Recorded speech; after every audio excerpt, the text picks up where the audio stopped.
So the next talk is a brilliant one, okay? So Brendan's going to talk to you about something that's really, really topical, possibly the most topical thing on our industry right now, and really, really terrifying. I'm sure lots of us have spent at least one sleepless night thinking about this. So please put your hands together and welcome Brendan to the stage. There you go, brother. Nothing bad. Hi, everyone. Following a man that can entertain 400 people with breathing is probably the toughest gig I've ever had. But I'll give it a go. So over the next couple of minutes, I'm going to explain to you how Wolfgang have embraced automation to build out our very own tech stack. I'm going to try and share some recent results. And then more importantly, I want to talk to you a little bit about what automation means more broadly for your role and our roles as digital marketers. But before I do that, I'm going to ask you a quick question. And I've been asking this question of a number of people. We all remember being 7 years of age and getting asked, what do you want to be when you grow up? So let me see a show of hands of anyone that's currently working in the job that 7-year-old you dreamed of doing. Wow, that's mildly depressing. I want to talk to this guy over here, though.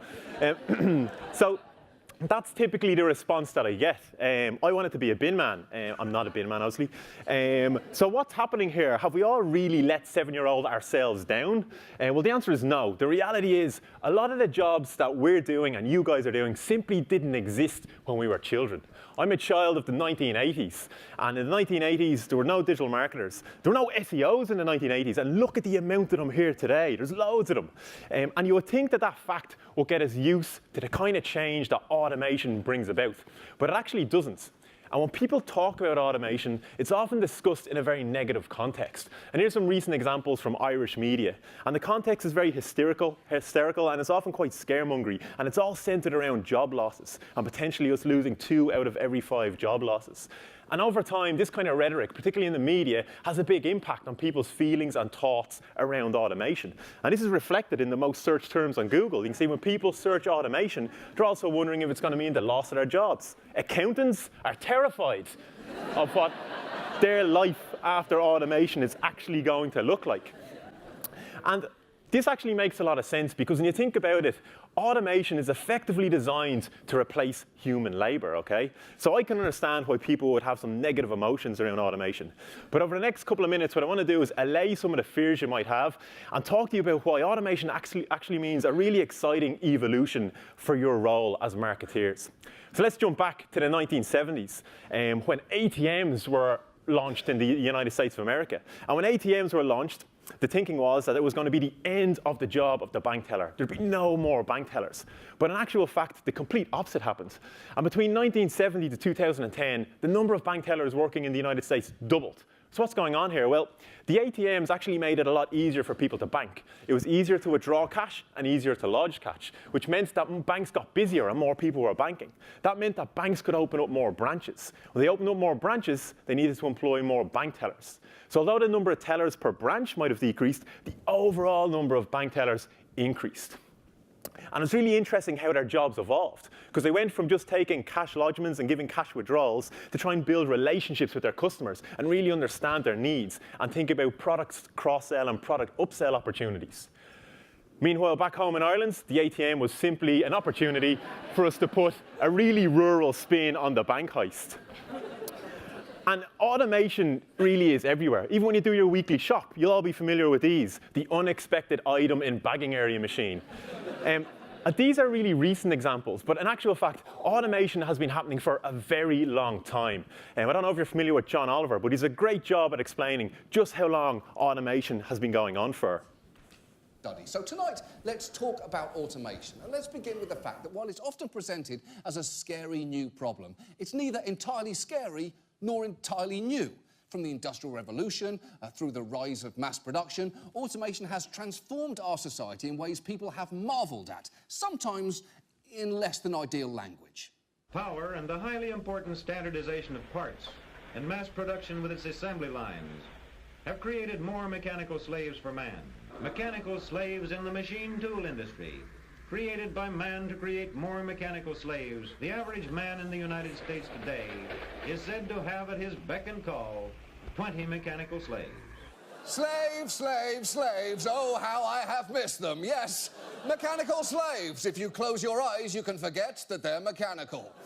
And look, There is no doubt. Mechanical slaves, or machines, as a normal person might describe. All right, yikes. So if automation has been happening for so long, it gives rise to a really obvious question. And that question is this: why are there still so many jobs? Look to the person to your left, then look to the person to your right. They both have jobs, and everyone's really busy. And this is a fact. Last week it was announced that in Ireland we're at a 10-year low for unemployment. And this has been a trend that's been increasing over the last few years. If we go back to 1990, unemployment rates were at about 13%. We're now down to 5%. And over those decades, we've been automating like motherfuckers. So what's happening? Well, here's the thing I really want you to remember when you think of automation. Automation doesn't replace jobs, it replaces tasks. And that's a really important distinction to make. Just because you automate a subset of tasks, it doesn't make the other tasks unnecessary. In actual fact, it makes them more important. They have greater economical value. Let me demonstrate what I mean with a quick example. So Amazon have been massive champions of automation and robotics for years, particularly in their warehouse and distribution centers. And from the period of 2014 to 2016, they tripled the amount of robots working in their warehouses. Now, logic would dictate that maybe over that period, they didn't have to hire any more people, any more human beings. Or maybe they even reduced the number of human beings. But in actual fact, over the same period, they doubled the amount of people working in their warehouses. And the evolution of those people's jobs is really interesting. And there's a great story in the New York Times about this woman who started working Amazon when she was 21. And her job initially was to pick the order, put it in that red bucket, and then put that red bucket onto the conveyor belt.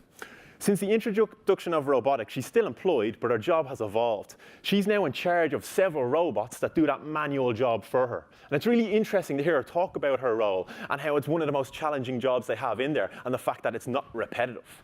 So what's going on here? We introduce ATMs, and there's more bank tellers. We introduce robots into warehouses, and there's more people working in warehouses. Well, the reality is automation creates wealth.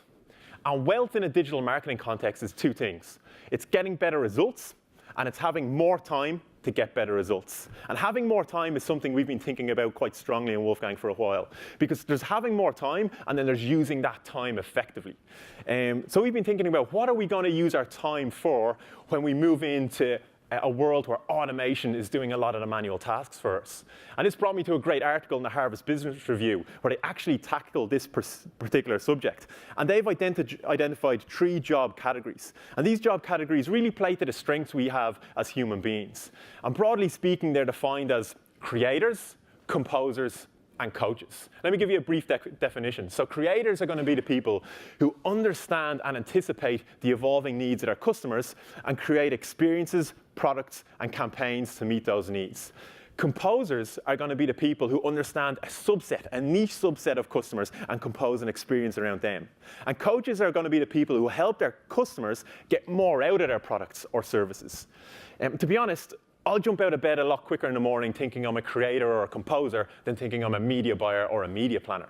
And when I look at what we're doing in Wolfgang Digital and how we're evolving, I can already see this happening organically. And you're going to hear about some of it today. So you're going to hear about some of our audience targeting strategies. And you're also going to hear about Wolfgang Intelligence, which is specifically designed to allow us extract an insight from a subset of customers and help you guys leverage that. You're also going to hear us talk about our conversion growth program, which is designed to help people achieve their goals on your website faster. So, how have we created our time in Wolfgang Digital? Well, over the last few months, we've been really busy working on building out our own tech stack, which sits over our paid search activity. And the tech stack is designed to do 3 main things. One, and most importantly, is designed to allow us to get better results, i.e. hoover up more money for you guys. Number 2, it's designed to allow us to extract really meaningful insights on performance to make smarter optimization decisions. And thirdly, it's designed to allow us to free up some time to spend on the most impactful areas within the account. The way our Wolfgang Tech Stack works, it's split into 3 main modules, which we've called Wolfgang Build, Wolfgang Bid, and Wolfgang Opt. Wolfgang Build effectively allows us to create new campaigns automatically and at scale. Wolfgang Bid allows us to carry out bid optimizations at a frequency and with a data set that no other human being will be able to do. And then Wolfgang Opt allows us to extract external data points to make much smarter optimization decisions. Within each of these modules, there's a large number of scripts. I don't have time to go into all of them in detail, but let me give you an example of one of them. So one of our scripts allows us to extract the exact searches that a user is carrying out on your website. We can then automatically populate a campaign, create ads to replicate that search. So when the user moves from your website to a search engine, we're there to recapture them, get them back in, and win the conversion.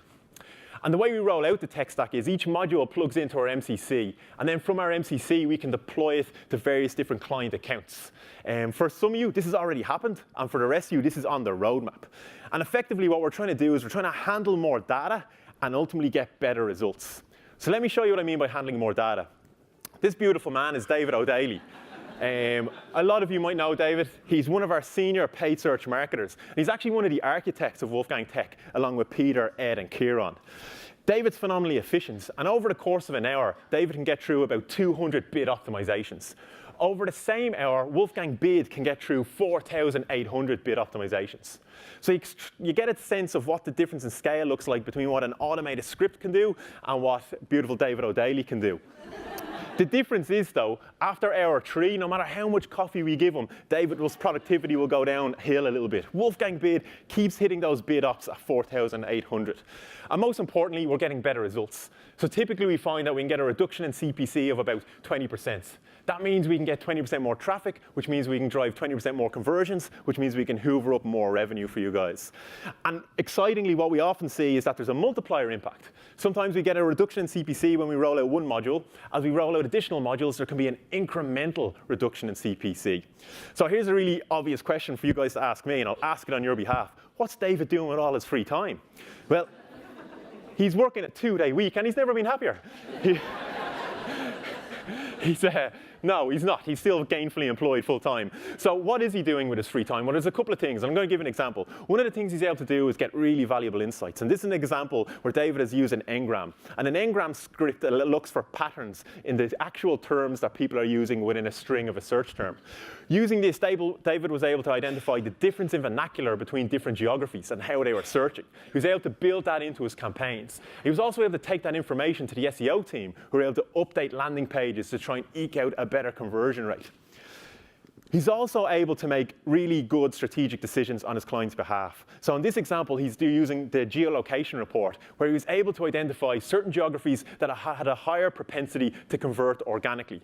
He was then able to go to the client and win budget for these new countries, and now this is part of the always-on activity. But even beyond those specific examples, a lot of the things that Wolfgang are doing more broadly with our time, you're going to hear about today. So you're going to hear about some of our advanced audience and integration strategies. You're also going to hear about how we're optimizing for business outcomes. We've been spending a lot of time talking to you guys about what drives bottom line and what drives profitability. And we're trying to bake that into our optimization decisions. You're also going to hear us talk about how we're joining the dots between an online sale and an offline sale and trying to optimize for a true omni-channel conversion. And then lastly, you're going to hear about some of the exciting tactics that we're using to try and help you guys win customers from your competitors. So let me leave you with this. This is a picture of 7-year-old me. As you can see, I haven't grown into my ears. I expect that to happen quite soon. So this is a picture of 7-year-old me. There's no way 7-year-old me would have envisaged 37-year-old him up on stage at a place called Google, one of the biggest companies in the world, talking about something called digital marketing. But 7-year-old me, like all 7-year-olds, was super enthusiastic, super curious, and really open to change. So I'd ask you guys, don't let 7-year-old you down and embrace the change that automation will bring. Thanks a million for listening.